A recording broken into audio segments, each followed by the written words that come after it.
Good morning student. Hindi के online class में आपका स्वागत है। इस समय हम लोग आपके व्याकरण पाठ्यक्रम पे चर्चा कर रहे हैं और हम लोगों ने फर्स्ट चैप्टर पढ़ लिया है। आज हम लोग सेकंड चैप्टर पढ़ेंगे, वर्ण विचार, यानी वर्णों के बारे में आज हम लोग पढ़ेंगे। ठीक है, आप लोगों को पता ही है भाषा की जो सबसे छोटी इकाई है वह ध्वनि है, और ध्वनि जो है वह क्या है, मुख से निकलती है, और ध्वनियों के मेल से ही शब्द बनते हैं बच्चों, और शब्दों के मेल से वाक्य बनता है। ठीक है, और जब हम इन्हीं ध्वनियों को लिखित रूप देते हैं तो इन्हें क्या कहा जाता है, वर्ण कहा जाता है। वर्ण जो है वो भाषा की सबसे लघुतम या सबसे छोटी इकाई है। वर्णों को और छोटे वर्ण उससे ज़्यादा तोड़ा नहीं जा सकता। अगर परिभाषा के रूप में करें तो हम लोग लिखित जिसे परिभाषा कहा जाता है, या सही परिभाषा क्या है, तो भाषा की मौखिक या लिखित सबसे छोटी जो क्या है, ध्वनि, जिसे हम खंडित ना कर सकें या तोड़ ना सकें, उसे वर्ण कहते हैं। फिर से समझे, भाषा की मौखिक या लिखित सबसे छोटी ध्वनि जिसे हम लोग तोड़ ना सकें उसे वर्ण कहते हैं। वर्ण हो गया जैसे माला बिना किस ग्रुप में रहे उसका कोई अस्तित्व नहीं है। मोतियों की माला, मंगलसूत्र या कोई भी माला, तुलसी की माला, स्फटिक की माला, कोई भी माला है, और या अंगूर का गुच्छा है, अगर वो गुच्छे में ना रहे तो उसका विशेष अस्तित्व नहीं रहता। ठीक इसी तरीके से अगर वर्णमाला का मतलब ही है एक क्रम, एक नियम, एक सिस्टम कि का के आ के बाद आ आएगा, ई के बाद ई आएगा, ऊ के बाद ऊ आएगा, का के बाद खा आएगा। ये क्या है, ये एक सिस्टम है, नियम है। LKG के बाद UKG आएगा, UKG के बाद फर्स्ट आएगा, ये नहीं कि फर्स्ट के बाद फिफ्थ में आएगा। ये क्या है, ये एक सिस्टम है कि स्टेप टू स्टेप, दर प्रति दर आप सीखेंगे, यही है। तो किसी भी भाषा के जो वर्णों का क्रम है उसको व्यवस्थित करने और क्रमबद्ध तरीके से रखने की व्यवस्था को क्या कहते हैं, वर्णमाला कहते हैं। ठीक है ना, किसी भाषा के सभी वर्णों को व्यवस्थित करने और क्रमबद्ध तरीके से रखने की व्यवस्था वर्णमाला कहलाती है। हिंदी वर्णमाला में जो है वो अक्षरों की संख्या कितनी है, सभी टोटल कितना है, 48 हैं।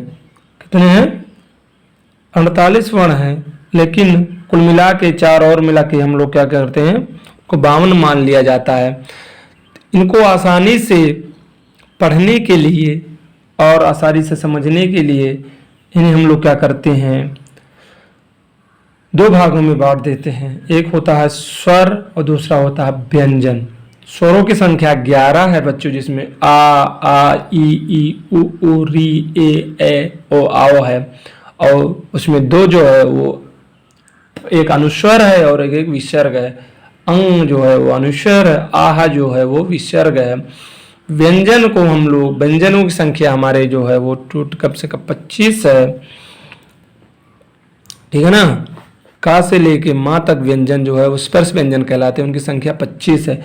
का वर्ग में देखिए, का से लेके अंगा जो है उसे का वर्ग में रखा गया है, चा से लेके जो यहाँ तक उसे चा वर्ग में रखा गया, टा से लेके जो अड़ा तक है उसे टा वर्ग में, ता से लेके जो ना है उसे ता वर्ग में रखा गया, पा से लेके जो माँ तक है उसे पा वर्ग में कहा गया है। ठीक है ना, यार अलावा क्या, अंतःस्थ व्यंजन। अंतःस्थ व्यंजन मतलब जो है क्या है, इसको बाद में बताऊंगा अंतःस्थ क्या होता है। और सा शा शा और हा जो है वो ऊष्म व्यंजन है। ऊष्म व्यंजन मतलब जो जिसके बोलने से घर्षण ज्यादा पैदा होता है। ऊष्म मतलब गर्म, यानी इनको बोलने से हमें ऊर्जा ज़्यादा लगती है, हमारे मुंह में जीभों और अन्य हवाओं का घर्षण ज़्यादा होता है। आगात मतलब विदेशी शब्द क्या है, आ जो हलंत लगे जितने शब्द हैं वो क्या है, विदेशी हैं, यानी देशज विदेश जैसे शब्द हैं, यानी बाहर से आए शब्द हैं ये, अरबी फारसी। संयुक्त व्यंजन आपके हैं छात्र, ज्ञा और श्रा। छाम जो है वो का प्लस मूर्धन्य सा के मिलने से बना है। त्रा जो है वो ता के नीचे हलंत और रा से बना हुआ है, और ज्ञा जो है वो जा प्लस यहाँ से मिलन से बना। श्रा जो है वो दंत शाह और रा के मिलने से बना हुआ है। ठीक है ना, हिंदी में वर्णों की संख्या कितनी है? मैंने बताया स्वरों की संख्या 11 है, व्यंजनों की संख्या 35 है, उसमें अंग जो है वो अनुस्वर है, आहा जो है विसर्ग है, कुल मिलाकर 48 वर्ण है। हिंदी निम्नलिखित वर्णों को हिंदी की वर्ण संख्या में नहीं गिना जाता। मैंने बताया संयुक्त व्यंजनों की संख्या कितनी है? 4 है। आगत संख्या को भी हिंदी भाषा में नहीं गिना जाता। जो हम लोग अगला पढ़ेंगे वो है स्वर। जिन वर्णों के उच्चारण में मुख से निकलने वाली जो ध्वनि होती है वो बिना रुकावट यानी जिनके उच्चारण में कोई सहायता या कोई रुकावट नहीं पैदा होती उन्हें स्वर कहते हैं। कह सकते हैं जिन वर्णों के उच्चारण में हमें ज़्यादा बल नहीं लगाना पड़ता, जिन वर्णों के उच्चारण में हमें किसी की सहायता नहीं लेनी पड़ती, स्वतंत्र रूप से बोलते हैं, वो स्वर कहलाते हैं। हिंदी में स्वरों की संख्या 11 है। कुछ लोग आ को भी स्वर में गिनने की सिफारिश करते हैं, लेकिन ये अभी नहीं माना गया। अगर ये भी माना जाएगा तो स्वरों की संख्या 12 हो जाएगी। ठीक है ना। उच्चारण में लगने वाले समय के आधार पर भी स्वरों को अलग अलग रूपों में बांटा गया है। जैसे मैंने बताया है कि पढ़ने की दृष्टि से अच्छे तरीके से ये घाल मेल ना हो, सुचारू रूप से लोगों को समझ में आ जाए, इन सभी कारणों से इनको अलग अलग क्षेत्रों में, अलग अलग वर्णों में, अलग अलग भागों में बांटा गया है। सभी स्वरों को उच्चारण में एक जैसा समय नहीं लगता।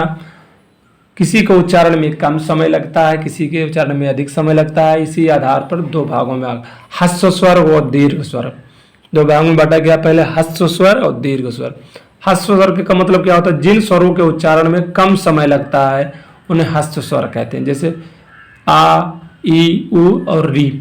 दीर्घ स्वर क्या है? जिन स्वरों के उच्चारण में ह्रस्व स्वरों से दुगना समय लगे या ज्यादा समय लगे उसे दीर्घ स्वर कहते हैं। हिंदी में दीर्घ स्वरों की संख्या 7 है। आ, ई, उ, ए, ओ और आओ, ये क्या है? ये दीर्घ स्वर है। विशेष क्या है? उच्चारण में लगने वाले समय के आधार पर स्वरों का एक अलग भेद भी माना जाता है, जिसे लुप्त स्वर कहते हैं। लुप्त स्वर का प्रयोग हमारे मानक हिंदी में नहीं होता है, यह अवधि में होता था, पहले होता, जैसे आपके रामचरितमानस वगैरह में है। लुप्त स्वरों के उच्चारण में ह्रस्व स्वर से लगभग 3 गुना समय लगता है। जैसे ओ के बीच में 3 के स्टाइल बना देते हैं, यहाँ पे वही लुप्त स्वर है। लुप्त स्वर के आगे 3 का अंक लिखने की परंपरा थी। हिंदी में लुप्त स्वरों का प्रयोग लगभग अब समाप्त हो गया है, जब मैंने अभी को बताया आपको। ठीक है ना। अगला जो है वो है व्यंजन। जिन ध्वनियों के उच्चारण करते समय मुख से निकलने वाली ध्वनि या मुख से निकलने वाली वायु में रुकावट पैदा होती है वो व्यंजन कहलाते हैं। व्यंजन जो है वो स्वतंत्र नहीं है, व्यंजन जो है वो स्वरों की सहायता से चलते हैं, यानी इनके उच्चारण में इनके स्वरों की सहायता लेनी पड़ती है। ठीक है ना। हिंदी में व्यंजनों की संख्या 35 है। इनमें अंग अड़ा जो भी है जो वो भी शामिल है। व्यंजनों को भी आसानी से समझने के लिए, सुचारू रूप से समझने के लिए कई भागों में बांटा गया है। हिंदी में व्यंजनों को 3 मुख्य भागों में बांटा गया है। एक है स्पर्श व्यंजन, एक अंतःस्थ व्यंजन और दूसरा उष्म व्यंजन। स्पर्श व्यंजन मैंने बताया का से लेके जो माँ तक है वो उनकी संख्या 25 है। का वर्ग से लेके पा वर्ग तक इनमें 25 व्यंजनों की संख्या है। ये स्पर्श व्यंजन है, क्योंकि जब ही इन व्यंजनों का उच्चारण किया जाता है तो वायु मुख के किसी न किसी हिस्से से स्पर्श करती या छूती हुई निकलती है।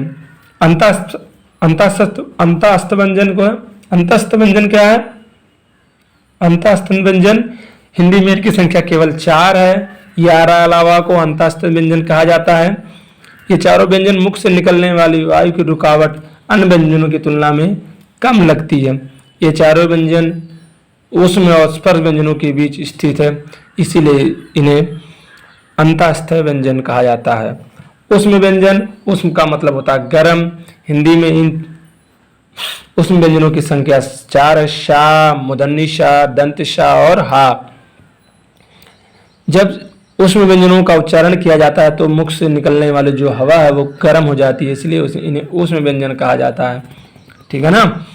अन्य व्यंजनों के जो उच्चारण है और उनका जो वर्ण है वो अलग अलग है। जैसे अंग जो है, अंग को अनुस्वर कहा जाता है क्योंकि इसी व्यंजन के उच्चारण का जो स्थान है वो नाक है।